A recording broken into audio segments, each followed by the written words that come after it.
For the final video in the bootcamp, we'll be finishing up our Pokédex project. And to do so, we have to learn about APIs. Now, what is an API? An API is a framework that allows developers to access information and services from other developers. Here's how it works. An API is hosted on a server with the data that someone might need.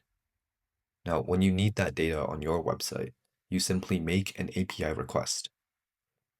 This asks the server for the data and tells it what data you need. Once the server receives this request, it sends back the data that you requested.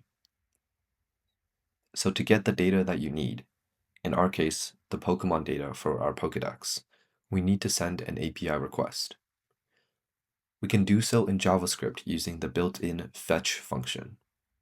Now, this might look a bit complicated again, so let's break it down. The fetch function is what sends an API request and receives the data. It takes what's called an API endpoint as a parameter. An API endpoint tells the fetch function which API to get data from, in our case, the Pokemon API. The endpoint also specifies what data to get. In this case, right now, this function is getting the data for Ditto, but we can simply adjust the endpoint to get data for Pikachu instead, or Snorlax.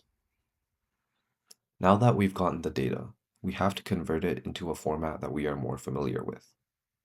This line converts the data that we received into a JSON object, which you should be familiar with by now. Notice how we have to wrap it in a then function.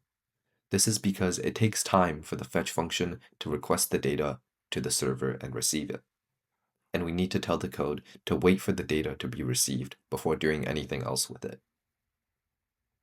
And finally, we have the data in a format we can actually use.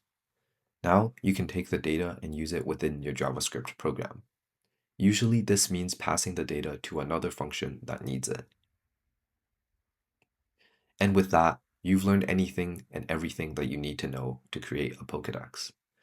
But a Pokédex is not all that you can create. With the help of thousands of APIs around the internet, you can get weather data, access trivia and questions, and even put AI into your website. You should explore the APIs that you have at your disposal and use them for your hackathon projects.